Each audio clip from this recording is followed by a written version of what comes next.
સ્વાધ્યાય 2.4 દાખલા નંબર 13. અહીં આપણે કીધું છે વિસ્તરણ કરો, પણ વિસ્તરણમાં શું છે તો કે બે પદ ઉપર ઘન છે. શું છે? બે પદ ઉપર ઘન. ત્યારે એનો નિયમ શું, એનું નિત્યસમ શું છે? બરાબર, આપણી ભાષામાં આપણે એને કે એનું સૂત્ર, કે સાહેબ એનું સૂત્ર શું છે. ઘણી વખત સૂત્ર પાકું કરી લે એટલે દાખલો આવડી જતો હોય, એટલે કે નિત્યસમ પાકું કરી લે તો દાખલો આવડી જતો હોય.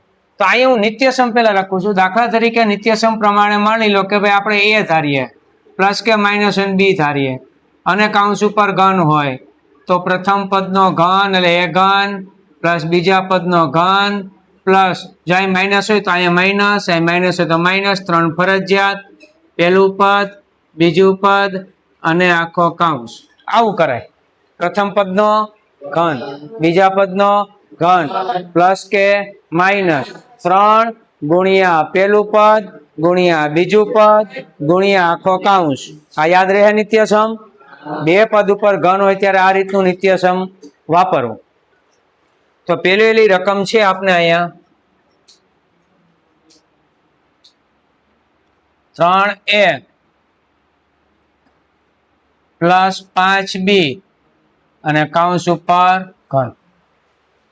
ઉપરના નિયમ પ્રમાણે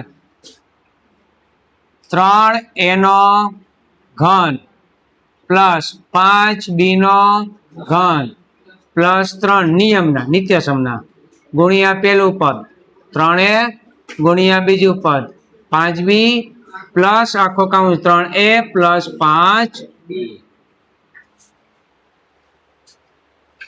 હવે એનો ઘન 3 નો ઘન કેટલો થાય તો કે 27 અને એનો ઘન 3 3 9 9 3 27 પ્લસ 5b નો ઘન 5 નો ઘન 125 અને b નો ઘન. હવે આ 3 નો ગુણાકાર 3 3 9 9 5 45 a ગુણ્યા b a b અને અહીંયા 3a પ્લસ 5b. આ 27 એનો ઘન પ્લસ 125 બી નો ઘન. આનો ગુણાકાર આ બે સાથે કાઉન્સની બહાર છે ને એટલે આપણે કરશું 45 ગુણ્યા 3 45 તેરી 135 ab ગુણ્યા a સ્ક્વેર b પ્લસ 45 ગુણ્યા 5 225 ab ગુણ્યા b ab નો વર્ગ. આ આપણો જવાબ. રેડી? ઓકે કારણ સમજે છે ને? બીજો દાખલો 2x પ્લસ 7 કાઉન્સ ઉપર ઘન. બે પદ ઉપર ઘન છે નિયમ પ્રમાણે 2x નો ઘન પ્લસ 7 નો ઘન પ્લસ 3 ગુણ્યા 2x ગુણ્યા 7 ગુણ્યા 2x પ્લસ 7. ચાલો 2x નો ઘન કેટલો થાય? 8x નો ઘન. 7 નો ઘન કેટલો થાય? 7 નો ઘન કેટલો થાય? 377 49 અને 49 ગુણ્યા 7 એટલે પ્લસ 3 2 6 6 7 42 ગુણ્યા x એટલે 42 કાઉન્સમાં 2x પ્લસ 7. આ 8x નો ઘન આ 343. હવે આ બે નો ગુણાકાર 2 2 4 4 2 8 84 થાય. x ગુણ્યા x એટલે x નો વર્ગ. હવે આનો ગુણાકાર આને રહે 7 2 14 નો વધે એવી 7 4 28 ને 1 294 થાય અને x. ચાલો રેડી? નિત્યસમ આવડે એટલે પછી તમને દાખલો આવડે. ત્રીજા દાખલામાં માઇનસ છે એ પણ કરીએ આપણે.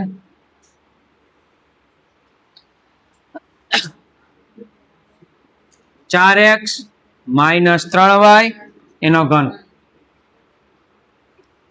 4x નો ઘન અહીંયા માઇનસ એટલે માઇનસ આવે 3y નો ઘન માઇનસ છે એટલે માઇનસ આવશે 3 ગુણ્યા 4x ગુણ્યા 3y ગુણ્યા 4x માઇનસ 3y. ચાલો 4 નો ઘન કેટલો થાય x નો ઘન 3 નો ઘન કેટલો થાય y નો ગુણાકાર 3 4 12 3 x ગુણ્યા y એટલે કૌંસમાં 4x minus 3y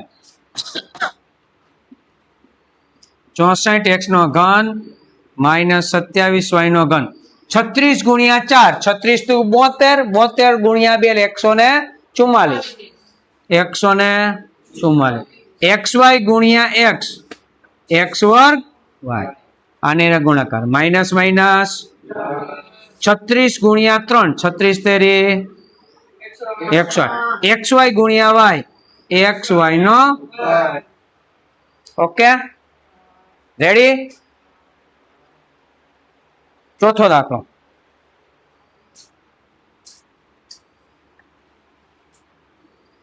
7x minus 4y અને એનો ઘન ઉપરની જેમ જ છે ને સેમ ટુ સેમ એ જ રીતે છે.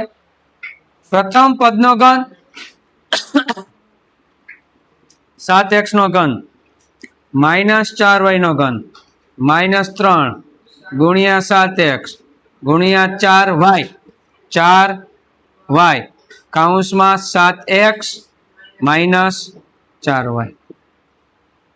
ચલો 7 નો ઘન કેટલો થાય 343 x નો ઘન 4 નો ઘન કેટલો થાય 64 y નો ઘન 7 3 21 21 4 ચોર્યાસી x ગુણ્યા y એટલે 7x માઇનસ 4y. ચાલો 343 x નો વર્ગ માઇનસ 64y નો ઘન 84 ગુણ્યા 7 આપણે 7 4 28 નો વધી આવી 2 7 8 56 ને 2 58 અને xy ગુણ્યા x એટલે x square y. Ready okay ચાલો અહીંયા માઇનસ માઇનસ પ્લસ ચોકે 16 નો વધી આવી 4 8 32 ને 336 થાય xy ગુણ્યા y એટલે xy નો આ વિસ્તરણ હતું. હવે આના જ અવયવ છે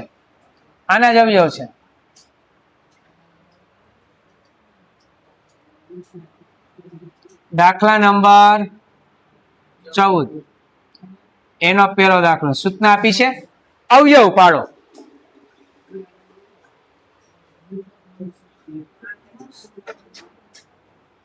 આઠ x નો ઘન પ્લસ 343 y નો ઘન પ્લસ 84 x વર્ગ y પ્લસ 294 y નો વર્ગ.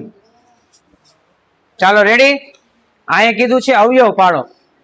કેટલા પદ છે અવયવ પાડવામાં? અહીંયા ચાર પદ દ્વારા બીજે એક અવયવ છે જોવો તો અગાઉ ક્યાંય આપણે અત્યારે આ 14મો દાખલો ભણીએ છીએ.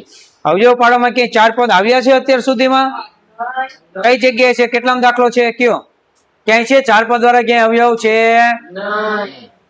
ચાર પદ હોય અને બે જ પદનું ઘનમૂળ નીકળતું હોય માથે ઘન હોય. હજી ચાર પદ દ્વારા આવશે એક જગ્યાએ એટલે આ યાદ કરાવું છું. ચાર પદ હોય અને બે જ પદનું ઘનમૂળ નીકળતું હોય. ત્રણ પદનું નીકળતું હોય તે રીત જુદી છે. ચાર પદ હોય અને બે જ પદનું ઘનમૂળ નીકળતું હોય ત્યારે શું કરવાનું, કઈ રીતના અવયવ પડે? એ બે પદનું ઘનમૂળ કાઢવાનું. 8x નો ઘન એનું ઘનમૂળ 2x, 343y નો ઘન એનું ઘનમૂળ 7y. અહીંયા પ્લસ એટલે પ્લસ અને કાઉન્સ ઉપર ઘન, કામથી પૂરું.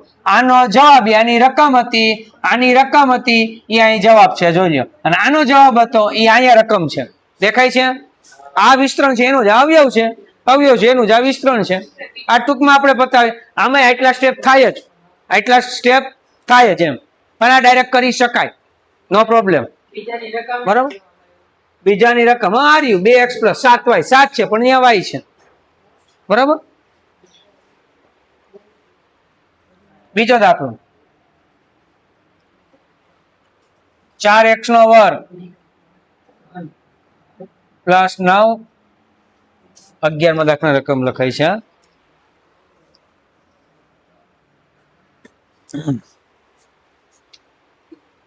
x³ -125 y³ -15x² + 75xy².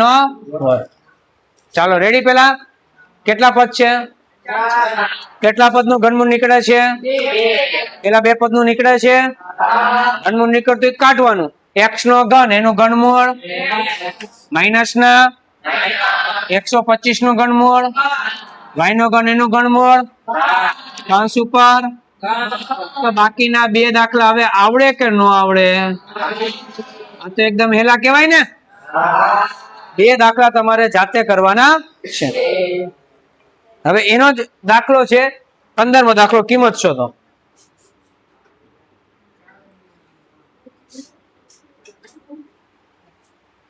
$995 અને એનો ઘન. કિંમત શોધવાનું એટલે હંમેશા પેલો વિચાર કયો આવવો જોઈએ? કે આની નજીક મીંડાવાળી સંખ્યા કઈ? પેલો વિચાર કયો આવવો જોઈએ કિંમત શોધવામાં? આની નજીક મીંડાવાળી સંખ્યા કઈ? જો મુખ્ય દાખલો ત્રીજો, મુખ્ય છઠ્ઠો, મુખ્ય 9મો, મુખ્ય 12મો અને મુખ્ય 15મો દાખલો. 3, 6, 9, 12, 15 બધે કિંમત શોધો, કિંમત શોધો, કિંમત શોધો કીધું છે. તો પહેલો વિચાર આપણે કયો કરવાનો? આની નજીક શૂન્યવાળી સંખ્યા, મીંડાવાળી સંખ્યા કઈ? 995 ની નજીક મીંડાવાળી સંખ્યા કઈ? 1000. કઈ? એ પેલા લખવાની. 1000. 1000 માં હું પ્લસ કરું કે માઇનસ કરું તો 995 આવે? માઇનસ જ કરવા પડે ને. માઇનસ કેટલા? 5. કૌંસ ઉપર ઘન. હવે આ દાખલા જેવી રકમ થઈ ગઈ કે ન થઈ ગઈ? જોઈ લ્યો. બે પદ ઉપર ઘન, બે પદ ઉપર ઘન, બે પદ ઉપર ઘન, બે પદ ઉપર ઘન, તો બે પદ ઉપર ઘન. તો એ જ રીતે આપણે એનું વિસ્તરણ થાય. પ્રથમ પદનો ઘન, બીજા પદનો 3 ગુણ્યા પેલું પદ ગુણ્યા બીજું પદ ગુણ્યા આખો. હવે એકનો ઘન એક જ થાય. કેટલો થાય? પણ 3 મીંડા છે એને ગુણ્યા 3, 3, 3, 9. 3 શૂન્ય કરવાના, 9 શૂન્ય કરવાના, 6, 7, 8 અને 9. -5 નો ઘન 125. આ ત્રણેયનો પેલા ગુણાકાર 3, 5, 15. 15 ગુણ્યા 1000 એટલે 1000 - 5 રાખીએ આપણે. 9 મીંડા.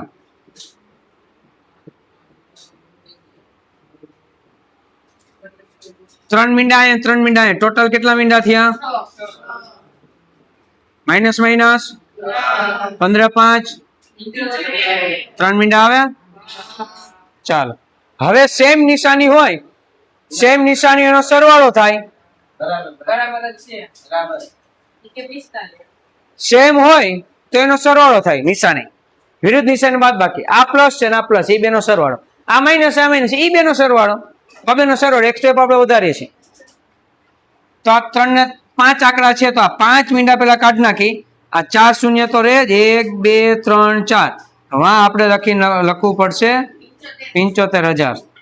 આ થઈ ગયું. અહીં 125 3 આંકડામાં 3 મીંડા રહે જ. એટલે સરવાળો એનો થઈ ગયો. હવે આમાંથી આ બાદ કરવાનું છે તો બાદ બાકી આપણે આવડે જ. 10 0 છે એટલે 10. 10 માંથી 5 જાય તો અહીંથી 10 કો લીધો હોય ને ઠેઠ અહીંથી, તો અહીંયા 9 હોય, અહીંયા 9 હોય, અહીંયા 10 આવ્યા હોય ને, તો આ શૂન્ય એટલે 9 હોય. 9 માંથી 2 જાય તો 9 માંથી 1 જાય તો અહીંયા 4 થઈ ગયા હોય. 4 માંથી 0 જાય તો અહીંયા 7 એમ છે. 7 માંથી 0 જાય તો હવે અહીંયા આવ્યા. બરોબર ને? 3 ને 3 6 આંકડા પૂરા થઈ ગયા ને. અહીંયા આવ્યા 0 અને 3 6. 0 માં 0 જાય તો હવે 0. હવે આ 0 1000 જ સમજો ને એકારે 1000 માંથી 15 કાઢવા હોય મારે તો 985 થાય. હા કે ના? તમે સાદી રીતે બાદબાકી કરો તોય ભલે, આ રીતે બાદબાકી કરો તોય ભલે, જવાબ આવશે. ના આવડે તો રકમ ની અંદર જવાનું, આ આંકડાના નીચે આપણે સાદી બાદબાકી પેલા બીજા ત્રીજા ધોરણના બાળકો જે કરે ને બાદબાકી, તો તમને તે સાહેબ અમારે એવું કરવાનું પેલા બીજા ધોરણ જેવું? ચિંતા નહીં કરવાની. આપણે જો દાખલાનો જવાબ સાચો આવી જતો હોય, બાજુવાળાને જેમ થાય હોશિયાર છે એ કદાચ આંગળીના વેઢે ગુણાકાર ભંગાકાર કરે, આપણે વાર ભલે લાગે પણ રકમ ભલે કરવું પડે, છેલ્લે સાદી બાદબાકી ભલે કરવી પડે, જવાબ આવી જાય છે, માર્ક મળે છે, તો એ માટે રકમ કરાય. બાદબાકી કરવી પડે, સરવાળો કરવો પડે તોય કરાય, જવાબ આવી જાય છે અને માર્ક મળે છે આપણે. ચલો રેડી? તો 3 દાખલા આપણે અહીં પૂરા કર્યા. દાખલા નંબર 13, દાખલા નંબર 14 અને દાખલા નંબર 15. વિસ્તરણ કરો, અવયવ વાળો અને કિંમત મેળવો. કેટલા દાખલા પૂરા થયા? 3.